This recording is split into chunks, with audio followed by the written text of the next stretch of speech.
Buenas tardes, noches. Vamos a hacer una oración, hermanos, para poder comenzar. Si me acompañan, por favor.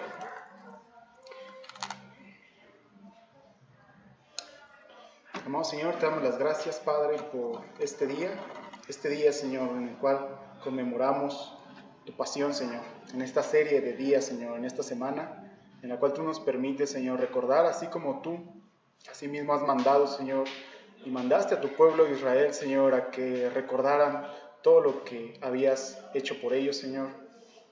Así también nosotros queremos recordarlo, Señor, queremos recordar tu pasión, queremos recordar tu gracia, tu misericordia, el gran amor que nos has mostrado, Dios. Por favor, abre nuestro corazón, abre nuestros ojos, danos la sabiduría, Señor, para alimentarnos de tu palabra, para poner en práctica, Señor, lo que aquí se diga y tomar cualquier palabra, Señor, que sea de ánimo o de exhortación. Te lo pedimos en el nombre de Jesús. Amén. Jueves Santo el día de hoy. Fue un día muy largo en la palabra de Dios, según la Escritura.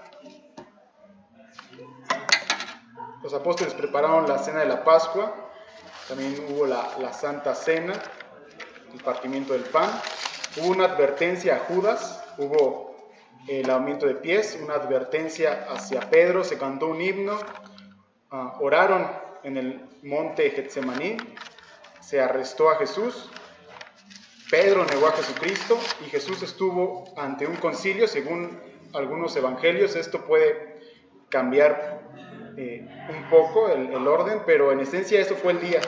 Y comienza el Viernes Santo con Jesús estando en el concilio, en el pretorio más bien.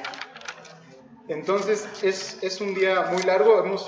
Preparé algunos de los acontecimientos más importantes del día del jueves. Obviamente no nos daría para predicar todos estos acontecimientos. Acorté la predicación de tal manera que solamente son 2 horas y media, hermanos, entonces... Muy bien, quiero comenzar leyendo el Éxodo, dando una pequeña introducción histórica, poniendo en contexto este día. Y dice Éxodo, el capítulo 14, hablad a toda la congregación de Israel, diciendo, en el 10 de este mes, tomase cada uno un cordero, según las familias de los padres, un cordero por familia. El animal será sin defecto, y tomarán la sangre, y la pondrán en 2 postes y en el dintel de las casas, en lo que han de comer. Y aquella noche comerán la carne asada al fuego, y panes sin levadura, con hierbas amargas lo comerán. Y la sangre os será por señal en las casas donde vosotros estéis. Y veré la sangre, y pasaré de vosotros. Y no habrá en vosotros plaga de mortandad, cuando hiera la tierra de Egipto.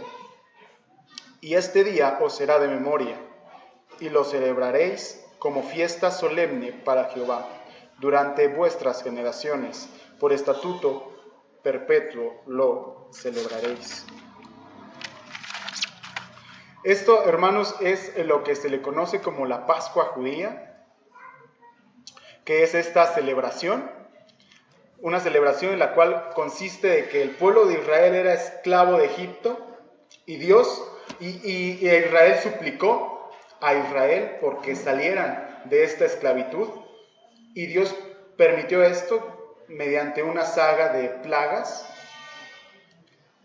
y esta es la última plaga que Dios manda a Israel, que es la muerte de los primogénitos, y Dios les manda a que tomen un cordero perfecto, que lo maten y que con la sangre de ese cordero perfecto y sin mancha cubran la entrada de su casa.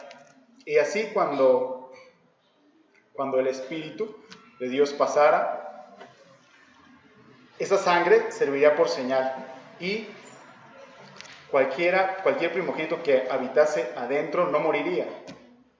Ese es un pacto que Dios hizo con el pueblo. Posteriormente, Israel quebrantó el pacto. Si alguien me puede ayudar mejor a leer, por favor. Sí, al hermano Arturo, que hasta se puso sus lentes. Todo.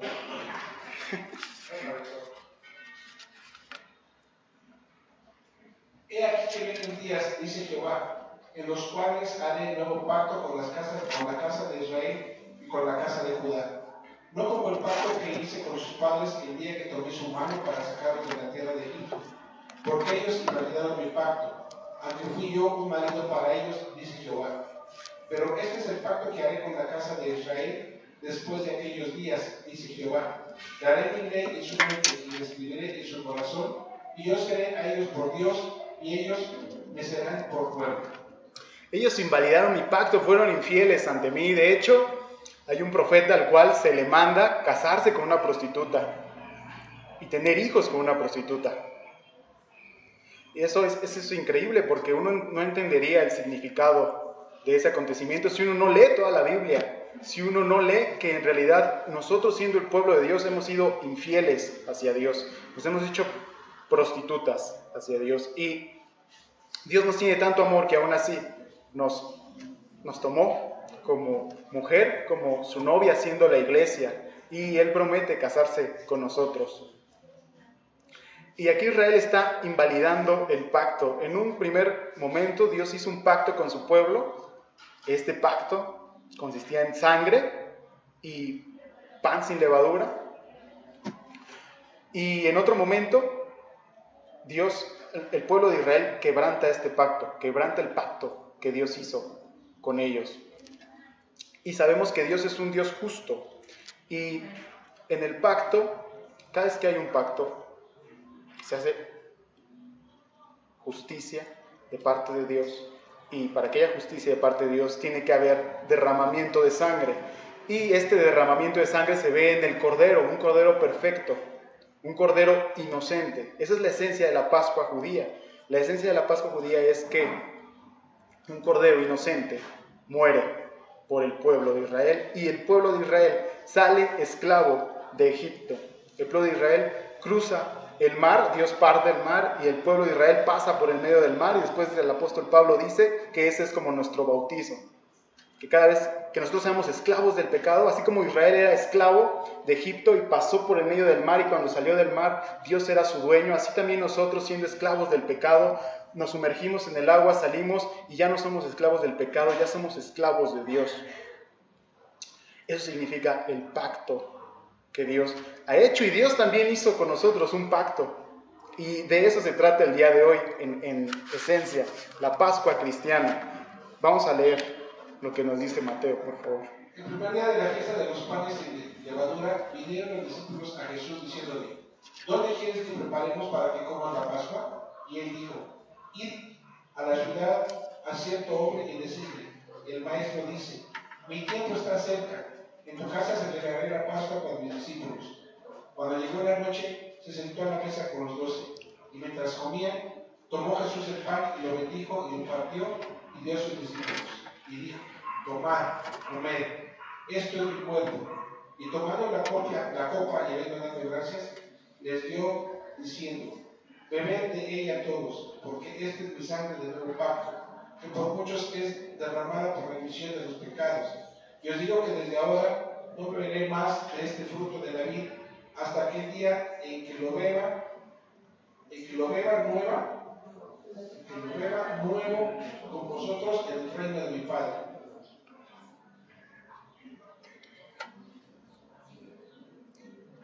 Para cuando leemos el hecho, este hecho, cuando Jesús está celebrando la Pascua, antes, versículos antes está cuando Judas pacta con los sacerdotes judíos entregar a Jesucristo. Y la Biblia dice que lo entrega por 30 piezas de plata. 30 piezas de plata en el contexto histórico es una cantidad es una cantidad que costaba un esclavo. Y en el contexto antiguo un esclavo era menos que una persona, era considerado una cosa. Entonces Judas vende a su señor por 30 piezas de plata al costo de un esclavo. Y aún así, aunque Dios en su omnisciencia sabía que la Biblia dice que Satanás entró en el corazón de Judas, otras versiones dicen que Satanás y Judas se pusieron de acuerdo para entregar al Señor. Y cuando la Biblia dice que Satanás entró en Judas, esto de ninguna manera quita responsabilidad en Judas de haber entregado a Jesucristo. A pesar de que Satanás entró en Judas, la Biblia también dice que ellos dos se pusieron de acuerdo para entregar al Señor. Entonces, la Biblia afirma dos cosas, que es la libertad humana y la soberanía de Dios, la responsabilidad del pecado del hombre y la soberanía de Dios. Y Judas fue totalmente responsable de este hecho. Aún así, vamos a estar viendo que Dios, Jesucristo, amó tanto a Judas que hasta el último momento Él quería que Judas se arrepintiera.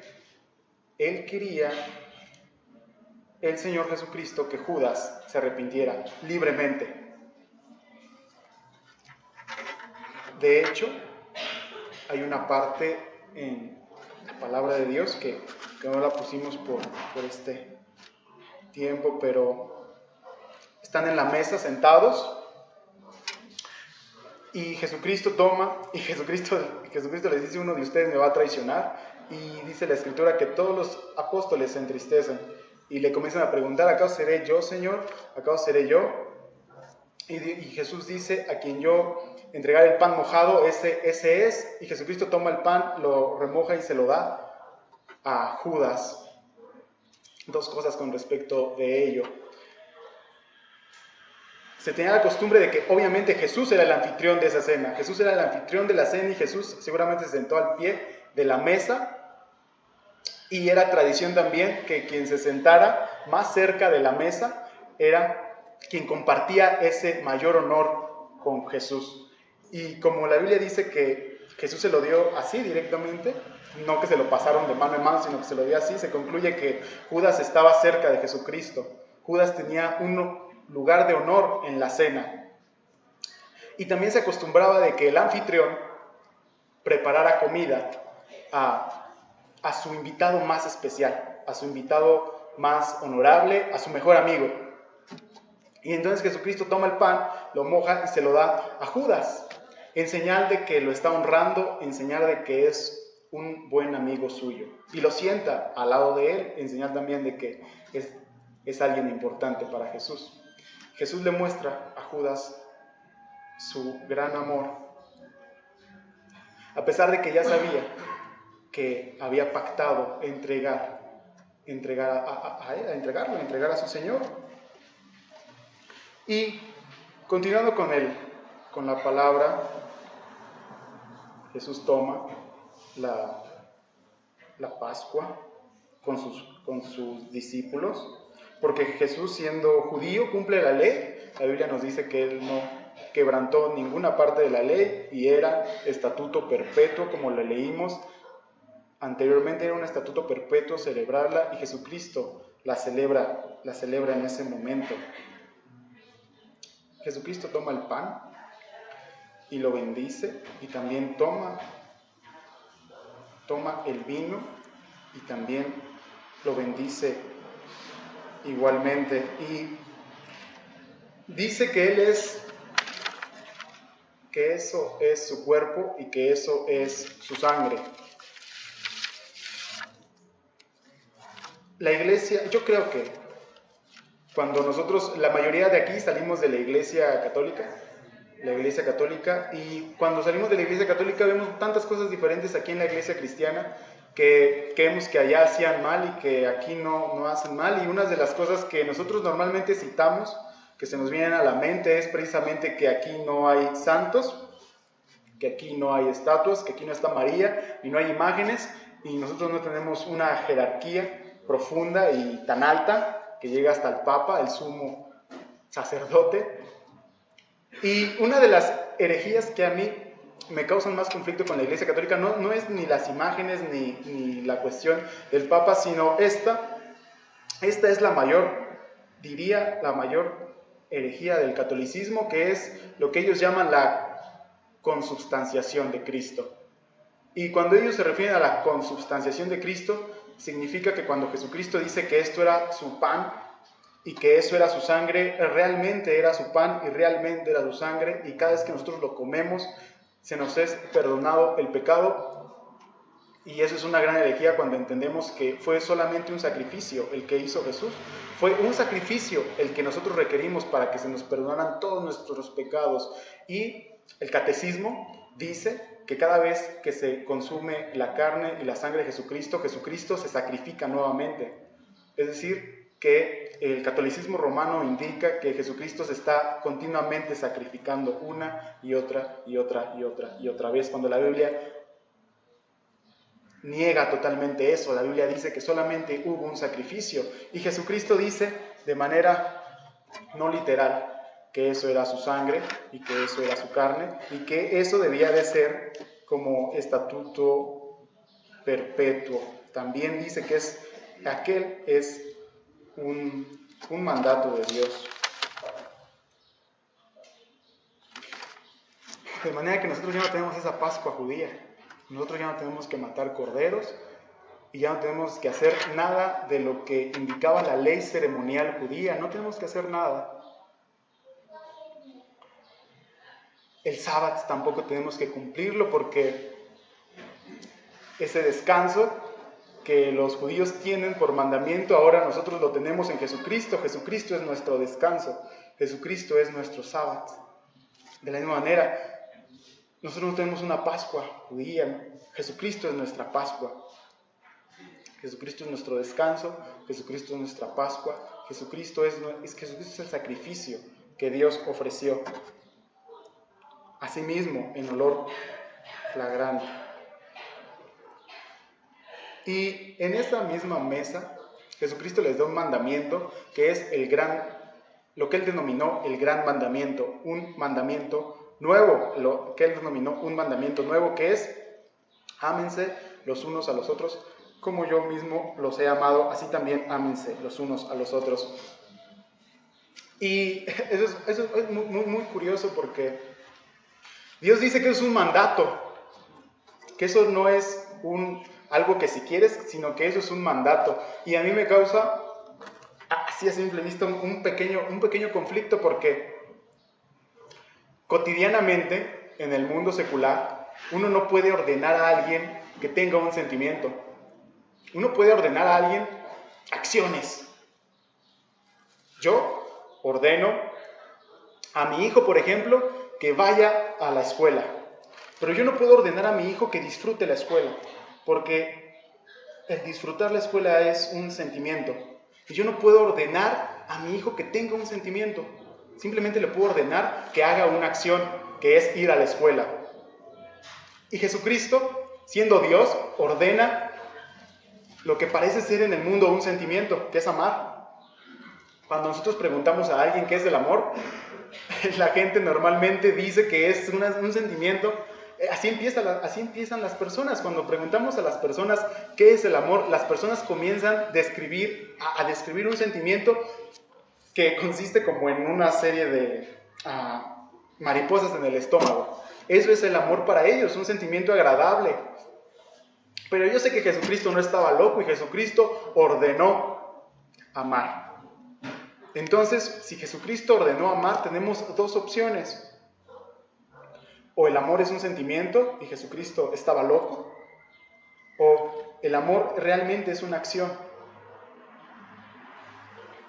Y Jesucristo después dice: yo los he amado así. Y la Biblia no hace hincapié en que Jesucristo los besaba y los abrazaba, que de hecho lo hacía, pero la Biblia no hace hincapié a eso. La Biblia hace un hincapié a que por medio de él Dios se reconcilió con la humanidad.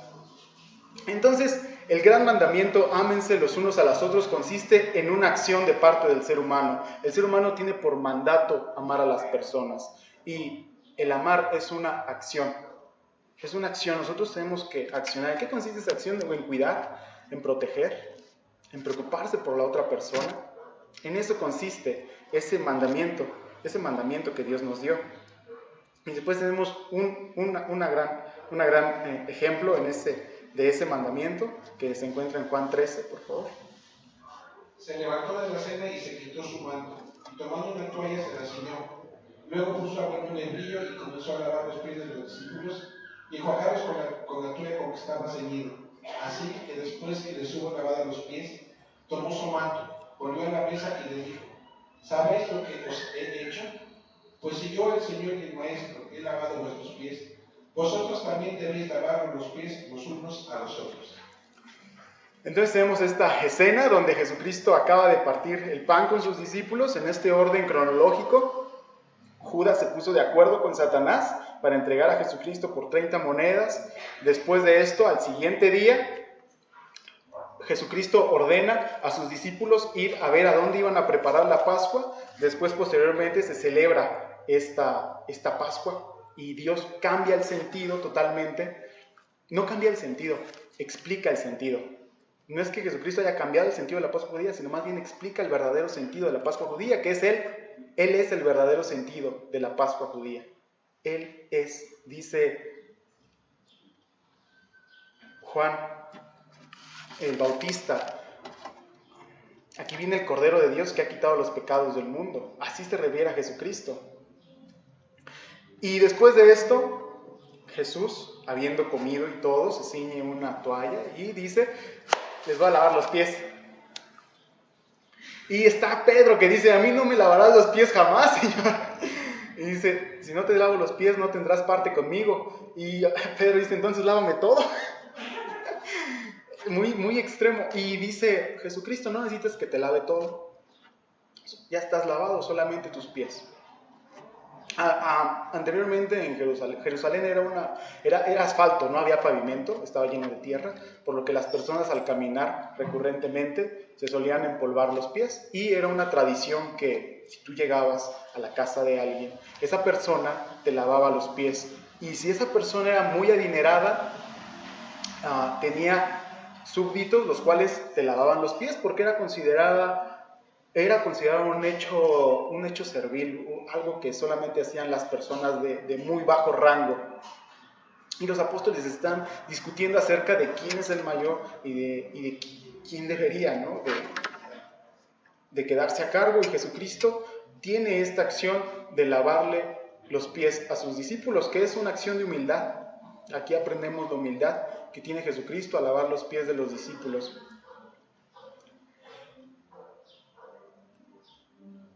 Y después dice: hagan ustedes lo mismo y háganlo con gozo y háganlo con gusto, lo cual significa que nosotros, que es un mandato y es de alegría, que nosotros hagamos las cosas que Dios manda con gozo y con alegría, no porque sea algo obligatorio, a pesar de que en ocasiones puede costar trabajo. Uno debe de hacerlo con gozo, uno debe hacer con alegría todo lo que Jesucristo nos ha mandado.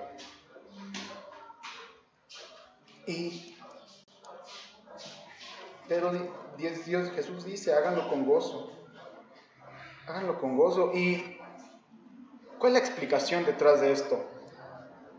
Es padre lavar los pies de los hermanos, y algo que hay que aclarar, que vislumbro, es que ahí estaba Judas, y Dios dice: lávense los pies los unos a los otros, y Jesucristo lava los pies a Judas, lo que significa que el servicio a los demás no está condicionado a que sean tus discípulos, a que sean tus amigos, o a que sean personas de cualquier rango, sino también incluye a enemigos, incluye a personas que te entregan, incluye a personas que hablan mal de ti. Ese es el amor cristiano.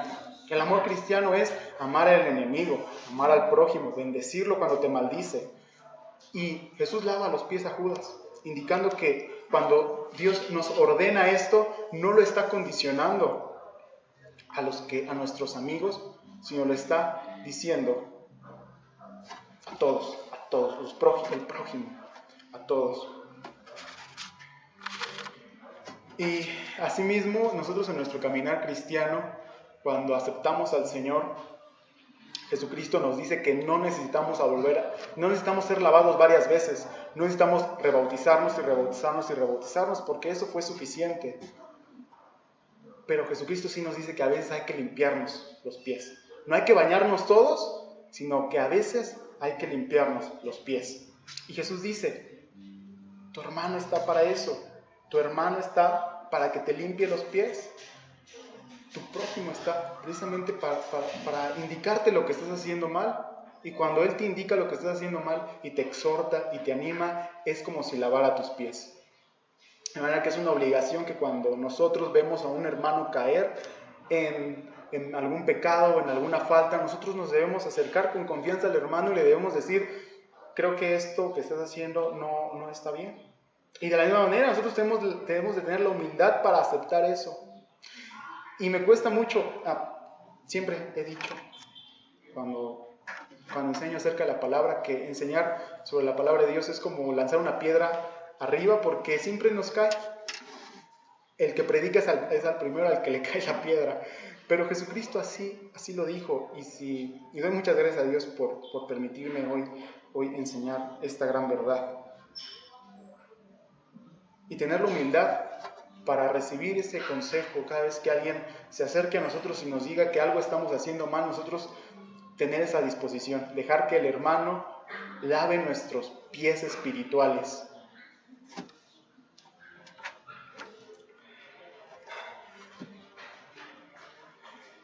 Y después tenemos esto, que es Marcos 14, del 32 al 42, por favor. Al llegar a un lugar llamado Getsemaní, Jesús les dijo a sus discípulos, siéntense aquí mientras yo voy a orar. Se llevó consigo a Pedro, Jacobo y Juan, y comenzó a entristecerse y angustiarse. Les dijo, siento en el alma una tristeza de muerte, quédense aquí y manténganse despiertos. Decía, Abba Padre, para ti todo es posible, aparta de mí esta copa, pero que no sea lo que yo quiero, sino lo que quieres tú. Dice que Jesucristo, Dios, se fue al Getsemaní. El Getsemaní es un monte que está a las afueras de las murallas de Jericó, de Jerusalén.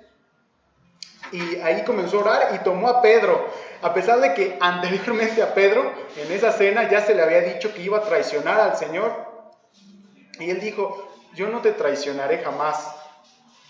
Y Jesucristo dijo, yo te aseguro de que antes que cante el gallo 3 veces, tú me vas a traicionar. Y es algo que no vamos a estudiar el día de hoy, pero se me hace de importancia mencionar algunos rasgos de esa negación que tuvo Pedro, de la manera en la que Pedro negó a Jesucristo, porque dice Proverbios 16, 18, antes del quebrantamiento es la soberbia, y antes de la caída es la altivez. Y a pesar de que Jesucristo ya le había dicho que era un mandato de parte de Dios entregarse a la cruz, Pedro no quería hacerlo. Pedro no quería entregar a su Señor. Pedro hacía cosas sin tener en cuenta a Jesucristo. Pedro era orgulloso, a pesar de que Jesucristo, siendo sabio y vio todos los milagros, él dijo, tú me vas a negar. Pedro dijo, de ninguna manera, nunca lo voy a hacer. Fue altivo. Y se nos dice que cuando apresaron a Jesucristo, él cortó la oreja a uno de los soldados judíos, Malco, y después Pedro lo siguió de cerca, lo siguió de lejos a Jesucristo. Eso es algo que nosotros no debemos hacer, seguir de lejos a Jesucristo. Y después él dijo que no conocía a Jesucristo, juró no conocer a Jesucristo, y después juró y maldijo de que no conocía a Jesucristo, y después de eso salió y lloró amargamente porque el gallo había cantado.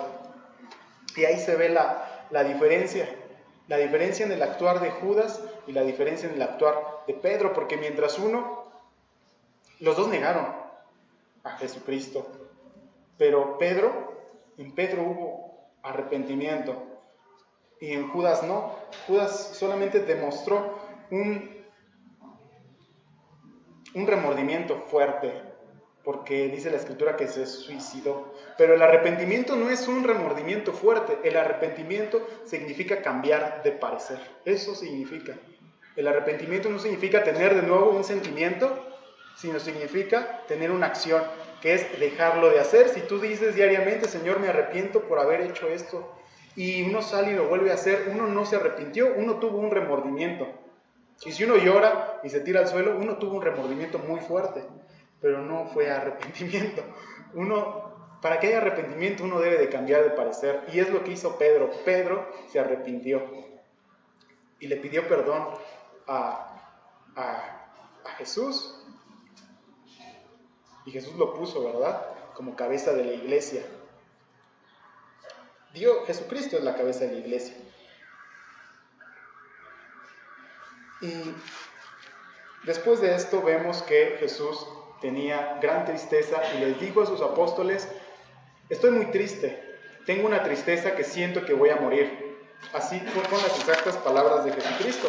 Y he escuchado muchas predicaciones acerca de esto, y hay varios que yo creo que no entendemos la magnitud de lo que Jesucristo iba a pasar, y nunca la entenderemos porque no somos Jesucristo, pero esta escena en Getsemaní es crucial para entender la tentación de Jesús y para entender su pasión. Este punto es central para entender la pasión de Jesucristo. De hecho, nos dice la Escritura que Jesucristo estaba tan triste y tan deprimido y tan estresado que sudó gotas de sangre. Hematidrosis se le llama, es el término médico. Hematidrosis es el término médico que se refiere cuando una persona está tan pero tan estresada que sus poros revientan y producen sudoración con sangre. Es algo que existe.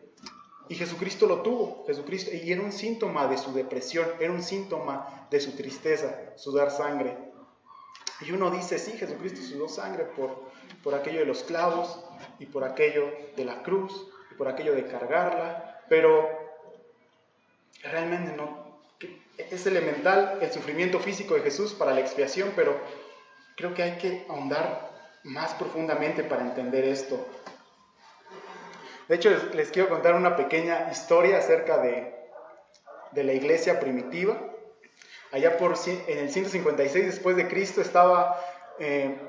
Jesucristo tuvo sus apóstoles, sus discípulos, y a la vez sus mismos discípulos y apóstoles tuvieron más discípulos.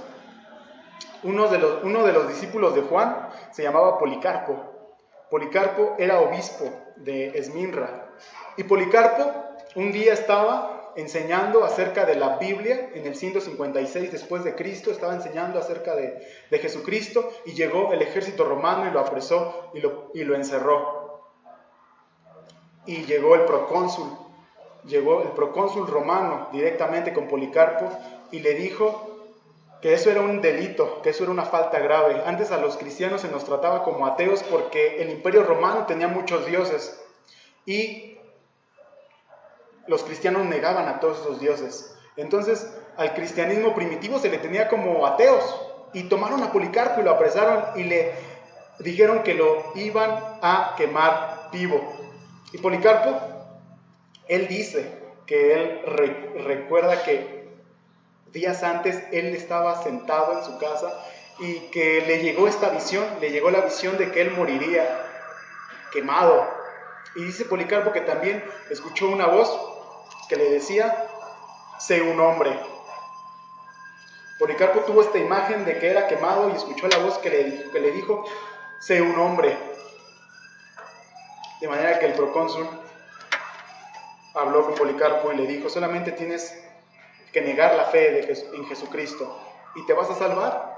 Y dice la historia secular que el procónsul no quería matar a Policarpo porque Policarpo era un hombre anciano y viejo y le tenía lástima, pero le dijo: solamente tienes que negar a Jesucristo. Y Policarpo amablemente, pero con firmeza, dijo no.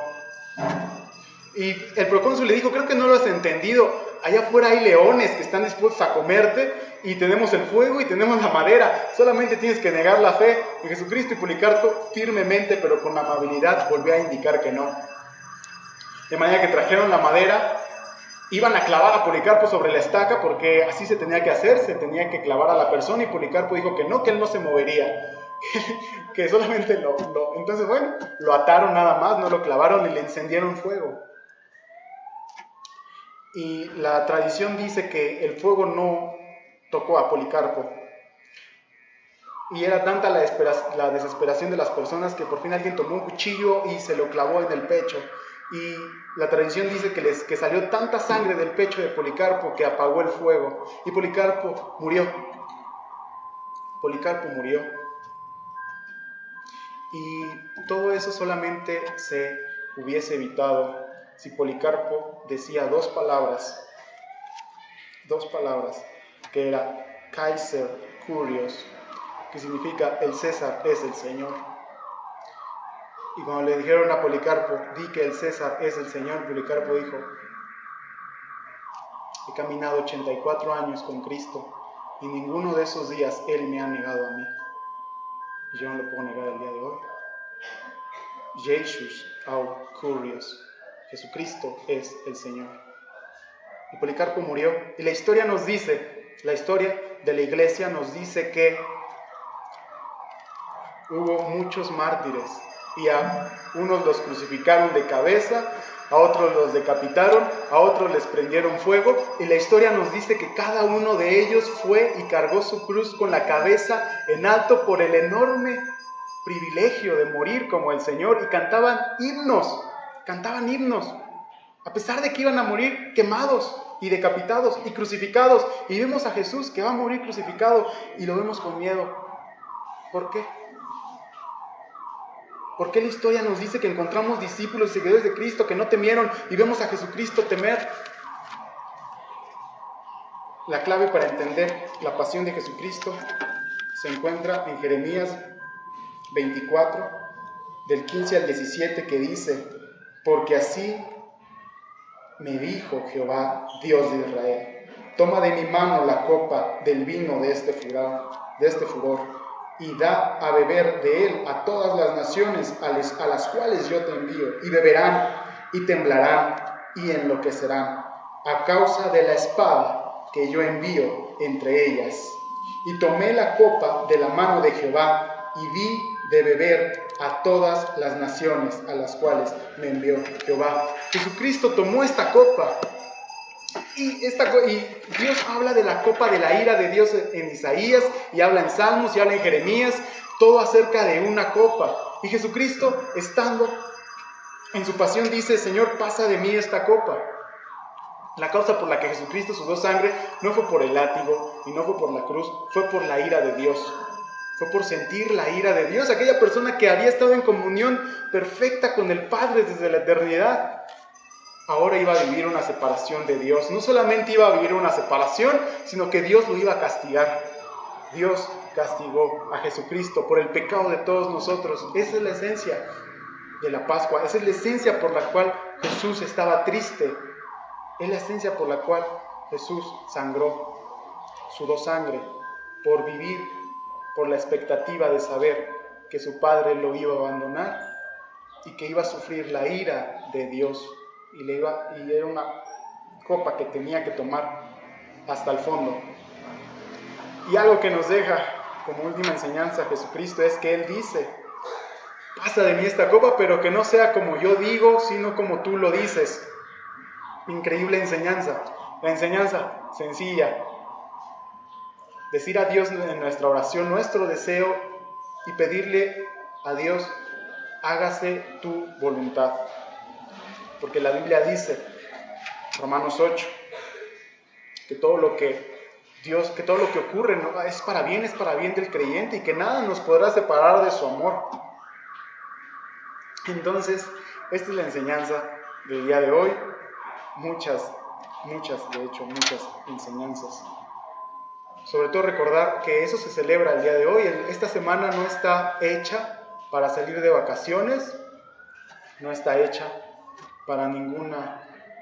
para quedarse tirado en la cama. Esta semana está hecha para recordar esto, para recordar lo que Jesucristo hizo por nosotros. Vamos a hacer una oración para concluir con este tiempo. Amado Señor, te damos las gracias, papá, por este día. Gracias, papá, porque hemos entendido, Señor, y nunca terminaremos de entender al 100% el misterio de la piedad que hay en Jesucristo. Gracias por mandarlo a morir por nosotros. Gracias porque en Él hay vida eterna. Gracias porque Él es la vid verdadera, el camino que hay que seguir, Señor. Por favor, bendice a mis hermanos, Señor. Por favor, que este mensaje quede grabado en nuestros corazones. Que se haga tu voluntad, Dios. En el nombre de Jesús. Amén.